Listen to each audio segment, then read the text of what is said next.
जय माँ लक्ष्मी। दोस्तों, आज भाद्रपद मास के शुक्ल पक्ष की चतुर्दशी तिथि को अनंत चतुर्दशी का पर्व मनाया जाता है और आज हम आपको अनंत चतुर्दशी व्रत की पूजा विधि और व्रत कथा सुनाने जा रहे हैं। दोस्तों, इस दिन जो भी विधि विधान से इस व्रत कथा को सुनता है और बताए गए अनुसार पूजा अर्चना करता है, उन्हें भगवान विष्णु एवं माता लक्ष्मी की विशेष कृपा प्राप्त हो। दोस्तों, इस व्रत से जीवन में व्याप्त सभी प्रकार के मानसिक और शारीरिक कष्ट दूर हो जाते हैं। इस व्रत में भगवान विष्णु एवं माता लक्ष्मी पूजा का विधान हो। भाद्रपद की चतुर्दशी तिथि का यह अनंत चतुर्दशी व्रत अपने आप में विशेष महत्व रखता है, तो भगवान विष्णु एवं माता लक्ष्मी का नाम लेते हुए शुरू करते हैं। मनोकामना पूरी करने वाली व्रत कथा और पूजा विधि। दोस्तों, वीडियो में आगे बढ़ने से पहले अगर आप भी भगवान विष्णु एवं माता लक्ष्मी की कृपा अपने जीवन में पाना चाहते हैं तो इस वीडियो को लाइक करके कमेंट में जय श्री हरि विष्णु जय माँ लक्ष्मी लिखना न भूलें। दशी में विशेष इस पूजा में अनंत का भी विशेष। इस दिन भगवान अनंत देव को सूत्र चढ़ाया जाता है और पूजा के बाद इस सूत्र को अनंत देव के तुल्य मानकर हाथ में धारण किया जाता है। यह अनंत सूत्र हर संकट से रक्षा कर। दोस्तों, अनंत राखी के समान या रेशम के धागे का बना हुआ, लाल कुमकुम से रंगा हुआ और 14 गांठों वाला धागा हो, जो भगवान श्री हरि विष्णु के 14 लोकों का प्रतीक माना जाता है। इस अनंत रूपी धागे को पूजा में भगवान विष्णु जी पर चढ़ाकर व्रती अपनी बाजू में बांध, पुरुष अपने दाएं हाथ में और स्त्रियां अपने बाएं हाथ में अनंत सूत्र बांध। यह अनंत सूत्र अनंत फल देने वाला होता है। यह व्रत धन पुत्र आदि की कामना से किया जाता। दोस्तों, इस दिन नए डोरे के अनंत धारण करके पुराने का विसर्जन किया जाता है। चलिए अब जानते हैं अनंत चतुर्दशी के व्रत के नियम क्या है। दोस्तों, इस दिन व्रती को भूलकर भी झूठ और ना ही किसी की बुराई करनी। और अगर आपने अनंत चतुर्दशी का व्रत रखा है तो आपको अनंत धागे को 1 साल तक अवश्य धारण करना चाहिए। और यदि आप ऐसा नहीं कर सकते तो कम से कम 14 दिन तक इस अनंत सूत्र को धारण अवश्य करें। इसके अलावा अनंत चतुर्दशी के दिन यदि आपने व्रत किया है तो इस दिन भूलकर भी नमक का सेवन न करें। आपको इस दिन मीठा ही भोजन करना चाहिए। इस दिन सिर्फ एक समय आप भोजन ले सकते हैं और दिन इस समय फलाहार आप इस पानी, जूस, चाय, फल,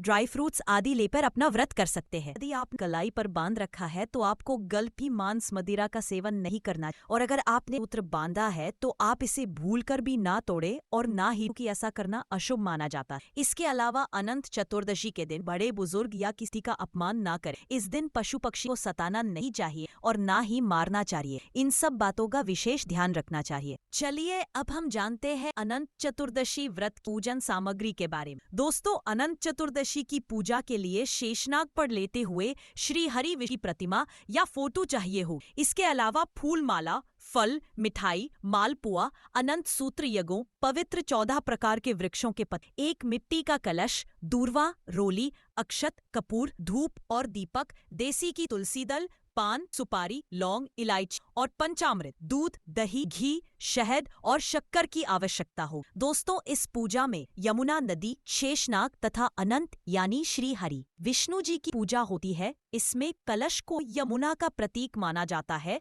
और दूर्वा को शेषनाग का प्रतीक तथा 14 गांठों वाले अनंत को भगवान श्री हरि विष्णु के प्रतीक के रूप पूजा की जाती है।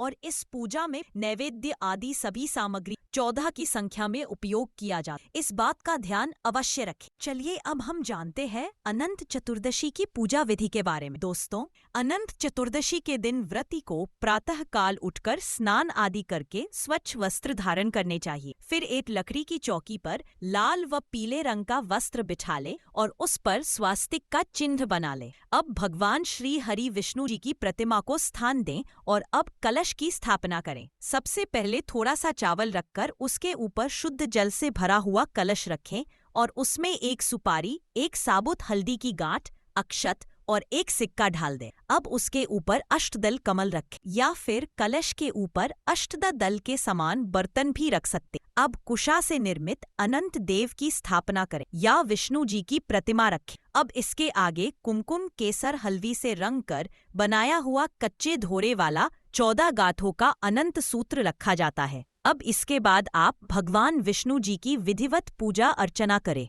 विष्णु जी को चंदन का तिलक लगाए, फूल माला चढ़ाएं, धूप दीप जलाएं। इसके तत्पश्चात अनंत चतुर्दशी की व्रत कथा पढ़े व सुने। अब भगवान विष्णु जी की आरती करके विधिवत पूजा को संपन्न। दोस्तों, अग्नि पुराण के अनुसार व्रत करने वाले को आटे के मालपुआ अथवा पूरी बनाकर पूजा करनी चाहिए तथा उसमें से आधी पूरी ब्राह्मण को दान दे और शेष को प्रसाद के रूप स्वयं या परिवारजनों के साथ खाएं और पूजा के बाद सभी को अनंत सूत्र बांधना चाहिए। यह अनंत सूत्र हम पर आने वाले सब संकटों से रक्षा करता है। फिर बाद में ब्राह्मण को भोजन कराकर और सामर्थ्य के अनुसार दान दक्षिणा अवश्य दें और इसके बाद सब परिवार प्रसाद ग्रहण कर। दोस्तों, ऐसा कहा जाता है कि यदि यह व्रत 14 वर्षों तक किया जाए तो व्यक्ति को विष्णु लोक की प्राप्ति होती है। इसके उद्यापन करना तो इस व्रत को 14 वर्षों तक किया जाता। इसके बाद इस व्रत का उद्यापन वाले पूर्वक देव की 14 गांठों वाले अनंत सूत पूजा कर। पूजा के पश्चात वेद मंत्र और तेल खांड मेवा एवं घी आदि से हवन करने के बाद गोदान, सैयादान, अन्नदान, 14 घाट, 14 सौभाग्य द्रव और 14 अनंत दान करके 14 योग्य ब्राह्मणों को भोजन करवाना चाहिए। इसके बाद ही स्वयं भोजन करके व्रत का समापन करना चाहिए। दोस्तों, आइए जानते अनंत चतुर्दशी व्रत कथा। श्री सूत जी बोल, नैमिषारण्य में पूर्व समय में गंगा तट पर महाराज युधिष्ठिर ने जरासंध के वध के लिए राजसूय यज्ञ। राजा युधिष्ठिर ने श्री कृष्ण, भीमसेन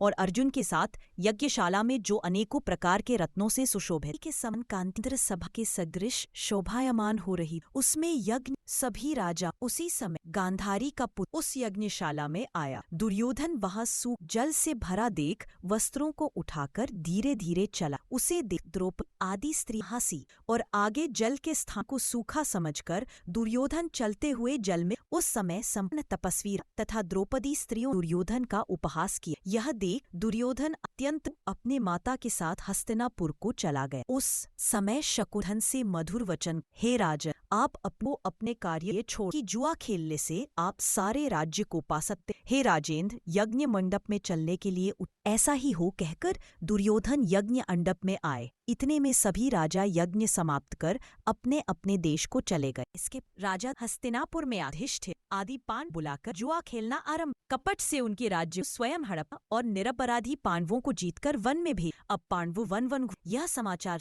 भगवान श्री पांडवों को देखने इच्छा कर उनके पास वन में पहुंचे। श्री सूत वन में दुख से जगदीश्वर कृष्ण उन्हें प्रणाम करने लगे। युधिष्ठिर बोले, हे जगदीश्वर, परिवार सहित मैं बहुत दुख। इस दुख के साथ हे भगवान, किस देवता की पूजा से हम अपना राज्य प्राप्त कर सकते हैं अथवा किस व्रत को करूं जिससे आपके प्रसाद से मेरा हित हो। श्री कृष्ण जी बोले, युधिष्ठिर, श्री अनंत भगवान का पूजन पुरुषों तथा स्त्रियों को करना चाहिए। सभी मनोरथों को पूर्ण होने के साथ सब पाप नष्ट हो जाते। तब युधिष्ठिर बोले, हे श्री कृष्ण, आपके कहे हुए ये अनंत भगवान कौन है? क्या शेषनाग है, क्या तक्षक सर्प है अथवा परमात्मा को अनंत कहते हैं? हे केशव, यह अनंत कौन है? कृपा कर हमें यथार्थ कहिए। श्री कृष्ण बोले, अनंत मेरा ही सूर्यादि ग्रह और यह आत्मा जो कहे जाते हैं और पल विपल, दिन रात, पक्ष मास, ऋतु, वर्ष, युग या सब काल कहे जाते हैं। जो काल कहे जाते हैं वही अनंत कहा जाता है। मैं वही कृष्ण हूँ जो पृथ्वी का भार उतारने के लिए अवतार धारण किया है और दुष्टों का नाश तथा शाओं की रक्षा करने को वासुदेव के अंश उत्पन्न हुआ हूँ। आदि ईश्वर तथा सृष्टि जो नाश करने वाले विश्वरूप, महाकाल इत्यादि रूपों को मैंने अर्जुन के ज्ञान के लिए दिखलाया था। संसार जिसमें अष्टावसु, 12 सूर्य, एकादश और नारद आदि 7 तथा समुद्र, विंध्याचल आदि पर्वत, गंगा आदि तथा वृक्ष और नक्षत्र एवं 10 दिशा, भूमि, पाताल, भूलोक, भुवः इत्यादि है। हे युधिष्ठिर, यह सब मैं ही, इसमें कोई संदेह नहीं। युधिष्ठिर बोले, हे विद्ववर, अब आप अनंत व्रत का महात्म्य और विधि तथा अनंत व्रत का अनुसरण करने वाले प्राणी को क्या पुण्य और उसका क्या फल मिलता है सो कहिए। मैं यह जान चाहता हूँ किसने प्रकार यह सब विस्तार से कही। तब श्री, हे युध, पहले सतयुग एक सुमंत नाम का ब्राह्मण था। उसने वशिष्ठ गोत्र में उत्पन्न भृगु की सुंदर कन्या दीक्षा का वेदोक्त विधि से विवाह किया। थोड़ा समय बीत उसके गर्भ से उन्नत लक्षणों वाली कन्या उत्पन्न। वह सुशीला शीला नाम वाली कन्या पिता के घर बढ़ने लगी। उसी समय शीला की माता ज्वर से पवित्र नदी के जल में गिरकर मर गई। उसके पश्चात सुमंत ने ब्राह्मण की कन्या से, जिसका नाम कर्कशा था, विधि पूर्वक विवाह किया। दुष्ट स्वभाव कर्कशा नित्य झगड़ा करने वाली उसकी सौतेली शीला नाम की कन्या अपने पिता के घर में भीत पर और खंबा पर तथा देहली पर चित्रकला में तोरण आदि में चतुर्थी नीले, पीले, सफेद, काले इत्यादि रंगीन चित्र विचित्र से सप्तीय शंख कमल बारंबार बनाया कर इस प्रकार बहुत काल व्यतीत। और इस प्रकार वह कौमार्य अवस्था वाली शीला पिता के घर में बड़ी हुई स्त्रियों के युवावस्था चिन्ह से युक्त शीला को देख सुमंत ने चिंता की कि यह कन्या में किसको दें, और इस विचार से दुखी हुआ। उसी समय और स्त्री ऋषि वहां आए और हे सुमंत, तुम्हारी मैं वरण करना चाहता। तब सुमंत शुभ दिन श्रेष्ठ धर्म पुरुष ओडी नामक ऋषि से श्री कृष्ण जी, हे युधिष्ठिर, गृहस्थ सूत्र से विवाह। उस समय मांगलिक कार्य तथा स्त्रील गान ब्राह्मणों ने स्वस्ति वाचन तथा बंदीजनों ने तुम्हारी जय हो घोष किया। यह विवाह कर्म संपन्न होने पर ब्राह्मण ने अपनी पत्नी कर्कशा से सुमंत, हे दामाद को संतोष के लिए कुछ दहेज देना उचित है। ऐसे वचन सुनकर कर्कशा ने अपने घर के संपूर्ण पदार्थों को एकत्र कर उन्हें पेटी में बंद अपने पिता के घर जाने को कहा और भोजन से बचे हुए पदार्थ मार्ग में भोजन के लिए रख लिए। सुमंत जो हो युधिष्ठिर ऐसे वचनों को सुन वह विवाह के कौंडिन्य अपनी पत्नी शीला को रथ में बिठाकर वहां एक से धीरे धीरे चले। मार्ग में पुण्य रूपा यमुना नदी उसके किनारे रथ खड़ा कर नित्य कर्म कर को चल दी। दोपहर को भोजन के समय उसी यमुना तट शीला ने लाल वस्त्र पहने बहुत सी स्त्रियों को देख जो अनंत चतुर्दशी पूर्वक जनार्दन भगवान की पूजा कर रही। उन स्त्रियों के समीप जाकर धीरे से भार्याओं, कृपा कर आप मुझसे यह आप किसका व्रत कर रही ऐसे वचन पर इस व्रत का क्या नाम है। शीलवती सुर्ष सुनकर संपूर्ण स्त्रियां बोल, हे शीला, इसका नाम अनंत व्रत है। इस व्रत में अनंत पूजा की जाती। यह वचन सुन शीला बोल, मैं भी इस उत्तम व्रत को करूं। और स्त्री पूछा कि इस व्रत का क्या विधान और इसमें क्या दान आदि होगा तथा किस देवता की पूजा होती। उसके वचन सुन सब स्त्री, हे शीला, अच्छे अन्न का एक सेर मालपुआ बन जिसमें से आधा भाग ब्राह्मण को दे, मैं आधा आप भोजन कर। कृपणता को त्याग कर शक्तिनुसार ब्राह्मण को दक्षिणा दे। किसी नदी के किनारे अनंत का पूजन करे। कुशा का शेषनाग बनाकर बांस की टोकरी में स्थापित कर फिर उस शेष का आवाहन प्राण प्रतिष्ठा करके स्नान करावे और वेदी पर चंदन, पुष्प, धूप, दीप और बहुत प्रकार के नैवेद्य अनेकों प्रकार के पकवानों से उनकी पूजा करें। उस शेष के आगे कुमकुम से रंग कर उसमें 14 गांठ लगाकर उसी का पूजन कर पुरुष और स्त्री अपने बाएं हाथ में बांधते हैं। बांधते समय यह मंत्र पढ़ें, हे वासुदेव, इस संसार रूपी सागर में हाथ डूबते हुए मेरा उद्धार करें। ऐसा श्री अनंत सूत्र है, उसके लिए मेरा नमस्कार है। इसका और संसार रूप का हे शील, इस प्रकार हम तुमसे इस व्रत का विधान कर। श्री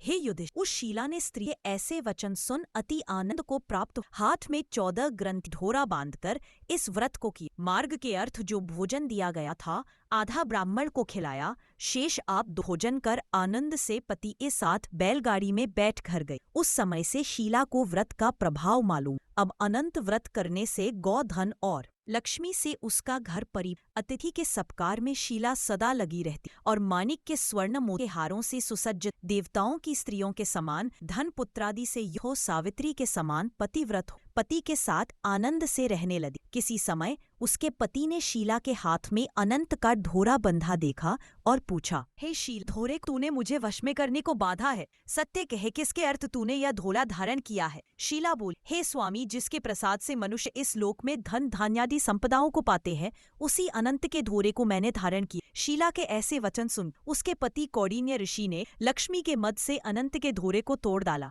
और बोला, यह अनंत कौन है। उस मूढ़ ने ढोरे को जलती हुई आग में डाल दिया। तब हाय हाय कर दौड़ती हुई शीला ने अनंत सूत्र को अग्नि से निकालकर दूध में डाल दिया। इन कर्मों के फल से कौंडिन्य के सब ऐश्वर्य नष्ट हो गए। चोर उसकी गौ चुरा ले गए, आग से उसका घर जल गया और जो पदार्थ जिस प्रकार से आया उसी प्रकार से गया। अपने स्वजनों से कलह तथा बंधुओं से नित्य प्रति झगड़ा होने लगा। उसी अनंत के ढोरे को तोड़ने से घर में दरिद्रता आ गई। भगवान बोले, हे युधिष्ठिर, उससे कोई मनुष्य बोलता भी न था।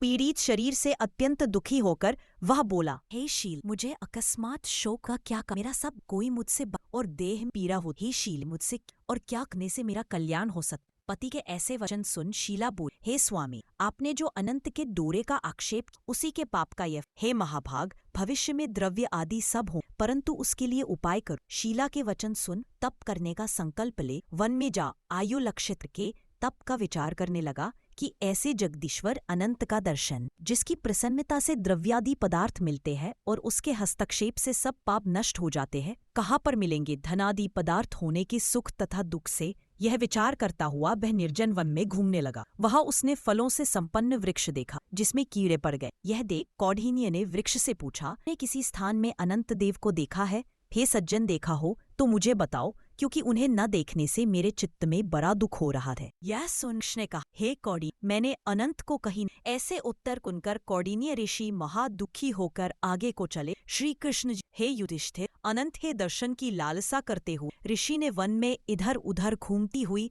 बछड़ों सहित गौ को देखकर उसने गाय से पूछा, हे धी, तूने अनंत को देखा हो तो बता। यह सुन गाय ने कहा, हे द्विज, मैं अनंत ही जानती। आगे चलकर एक बैल को देखा।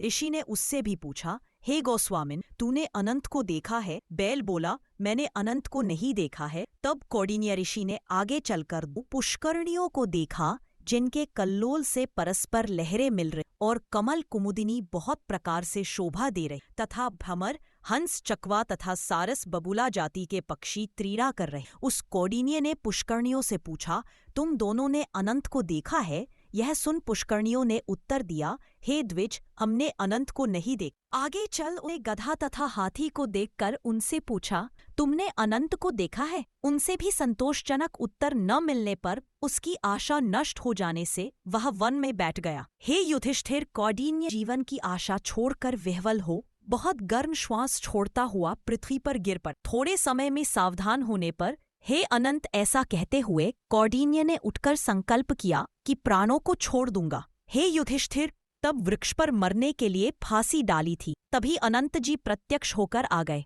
ब्राह्मण का रूप धारण किए अनंत ने कहा, हे द्विज, इधर आओ, और उसका दाहिना हाथ पकड़कर पर्वत की गुफा में चले गए। वहां सुंदर स्त्री पुरुषों से युक्त उस ऋषि को अपनी पुरी को दिखाया। वहां पर एक दिव्य सिंहासन पर बैठ और शंख, चक्र, गदा, पद्म और गरुड़ सहित विश्वरूप अपनी विभूतियों के भेदों से अधिक तेज और कौस्तुभी मणि सहित वनमाला धारण किए हुए थे। देवताओं के देव जो किसी से न पराजित होने वाले हैं, उन विश्वरूप को कौंडिन्य ऋषि देखकर उनकी स्तुति करने के लगे। हे पुंडरीकाक्ष, मैं पापी हूँ, पाप कर्म करने वाला पापात्मा हूँ। मैं पाप से उत्पन्न हूँ, आप मेरी रक्षा करें और मेरे पापों को हरे। हे जगदीश्वर, आज मेरा जीवन तथा जन्म दोनों धन्य है। तुम्हारे चरण कमलों पर मेरा मस्तक भ्रमर के समान स्पर्श कर रहा है। कौंडिन्य ऋषि के वचन सुनकर अनंत देव मधुर वाणी से बोले, हे कौंडिन्य, तुम निर्भय होकर अपने मन की बात मुझसे कहो। तब कौंडिन्य बोले, मैंने अपनी संपत्ति के घमंड में आकर अनंत का ढोरा तोड़कर उसकी निंदा की, जिससे मेरी सब संपदा नष्ट हो गई।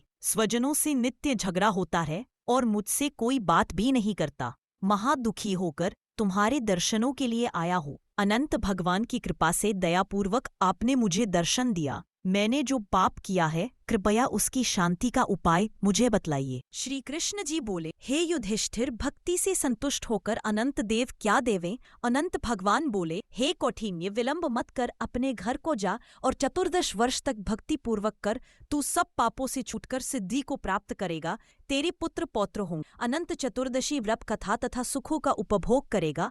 अंत समय में मेरा स्मरण होगा और पीछे निसंदेह अमरपद को प्राप्त होगा। संपूर्ण लोगों के उपचार के लिए मैं तुमको और भी वर देता हूँ। संपूर्ण विधि से इस व्रत की कथा पढ़ने वाला और शीला के समान इस अनंत का व्रत करने वाला इस व्रत के प्रभाव से जल्दी ही सब पापों से छूटकर परम गति को प्राप्त करेगा। हे कौंडिन्य, तू जिस मार्ग से यहाँ आया है उसी मार्ग से अपने घर को जा। तब कौंडिन्य बोला, हे स्वामी, मैंने वन में घूमते हुए एक आश्चर्य देखा, वह आपसे पूछता हूँ, कृपा कर आप उत्तर दी। वह आम का वृक्ष, गौ, बैल, कमल आदि से शोभायमान पुष्करणी, गधा और हाथी। हे देव, वह सब कौन हैं आप? इन सूत्रों का वृतांत मुझसे कहिए। तब अनंत जी बोले, कौंडिन्य जी, आम का वृक्ष पूर्व जन्म का विद्वान ब्राह्मण है, जो विद्यार्थियों को विद्यादान न देने के कारण वृक्ष हुआ। वह गौ पृथ्वी है, उसने पूर्व जन्म में बीज को चुराया है। और वह बैल धर्म है, धर्म और अधर्म के कारण वे दोनों पुष्करणी हुई है। वे पूर्व जन्म में कोई ब्राह्मण जाति की दोनों भगिनी थी जो धर्म करती, वह परस्पर कहती थी, और उन्होंने ब्राह्मणों, अतिथि और दुर्बल को कुछ भी भोजन आदि पदार्थ नहीं दिया था। याचकों को भिक्षा भी नहीं दिया। उस पाप कर्म से परस्पर लहरी और जल एकत्र होता है। वह गधा क्रोध है, वह हाथी मद है और वृक्ष ब्राह्मण है। मैं अनंत है और वह कंदरा संसार है। इस तरह कहकर अनंत जी अंतर्ध्यान हो गए। यह चरित्र कौंडिन्य स्वप्न समान देखकर